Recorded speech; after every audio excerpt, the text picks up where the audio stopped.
Hello बच्चों, let's see the question. The question says explain the role of parliament in India in detail. तो यहाँ पर हमने कि पार्लियामेंट का रोल क्या होता है इंडिया में. Firstly I will tell you कि कॉन्सेप्ट. तो हमारे पास यहाँ पे की कॉन्सेप्ट क्या है.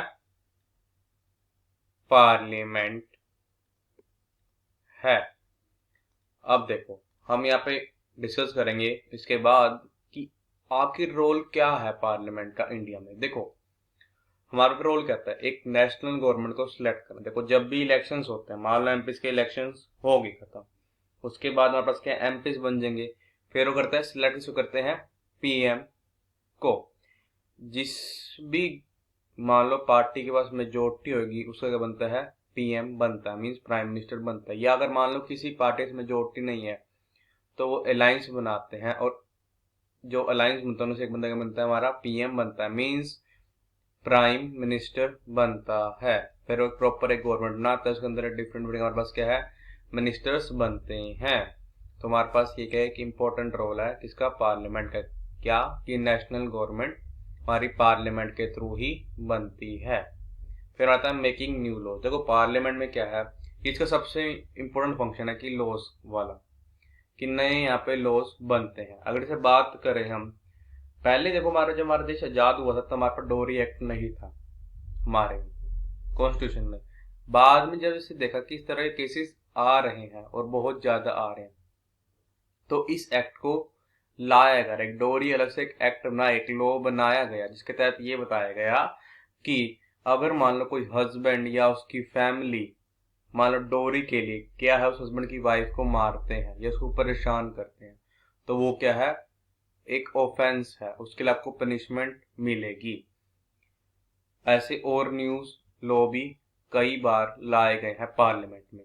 ये देखो कहते हैं बिल लाए जाते हैं, और जो बिल्स होंगे ना हमारे ये जो क्या होंगे, मेजोरिटी पास हो जाएंगे, वो फिर वो बन जाते हैं लॉ बन जाते हैं. और ये दोनों ही हाउस में पास होने चाहिए, लोकसभा भी और राज्यसभा में भी.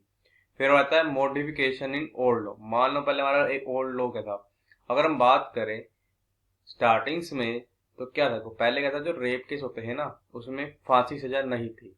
लेकिन बाद में क्या किया गया, उस लॉ को मॉडिफाई किया गया और ये उसमें इंक्लूड किया गया कि रेप केस के अंदर अब फांसी की सजा भी मिल सकती है.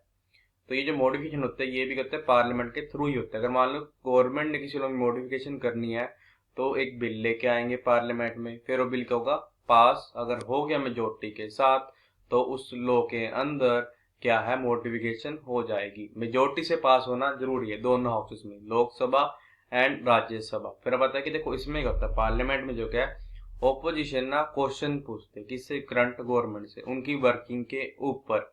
या मान लो कोई एक पूरा नेशनल कोई इशू है, जैसे मान लेते हैं महंगाई की इशू हो गया, तो जो ओपोजिशन पार्टी ने क्वेश्चनिंग करती है जो हमारी करंट गवर्नमेंट है उससे, कि इतनी महंगाई बढ़ रही है, आप इसके लिए क्या एक्शन लोगे, आप लोगों को कैसे सहूलियत दोगे, या मान लो पोल्यूशन काफी बढ़ रहा है देश में, तभी ओपोजिशन पार्टी क्या है, क्वेश्चनिंग करेगी करंट गवर्नमेंट से कि आप इसके खिलाफ क्या एक्शन लोगे.